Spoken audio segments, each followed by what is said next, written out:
People often ask me, how do I set boundaries in relationships? And I think the thing is that I'm not in favor of relationships. I'm in favor of love alliances. Do you have a love alliance or do you have a mere ship? When a ship leaves the shore, if you're on that ship, you'd better be sure that you really like everybody on that ship, because you're getting further and further from the shore every moment.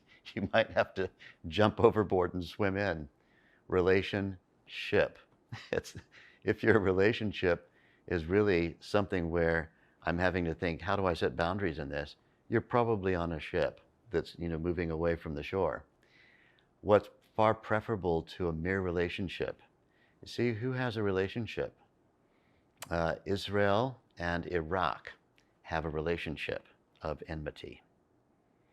Do you have a relationship that includes something like that, a little bit of enmity in it? But one thing that those two countries do not possess is, at least so far, I hope there's always hope in the future, is an alliance. An alliance means shared mission. Shared mission. To what extent do you have shared mission? How do we get shared mission? To have shared mission, we have to have both of us, both members of the alliance, have to have their fullest potential available to them. If I am dependent on somebody doing something for me, and I start to become dependent, I want to receive, then, that mentality shared by two people, one person wants to receive, the other person wants to receive. We have two people ready to receive, and neither person is actually in that mode of giving. And so giving is the basis of a love alliance. A love alliance. I bring to the equation this particular part of the circle. The other brings to the equation this particular part of the circle, and together we have a full circle. And that full circle is something that not only is a dynamic which each of us enjoy fully, but it's a dynamic that makes our relationship something else very important, socially relevant. A love alliance is something that, unlike many mere relationships, a love alliance is something that is relevant socially. It brings benefit to the whole world. How do we get into that consciousness state? Regular practice of Vedic meditation. Close your eyes, settle down by a very specific technique that you learn. Settle down into your least excited state. Experience the field of full potentiality.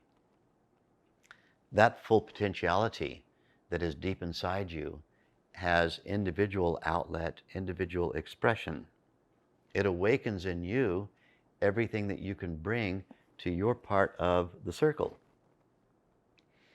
Somebody else who is also practicing Vedic meditation and who's awakening their full potential from inside, and from that, they're all the individual resources that make them a special and unique offerer.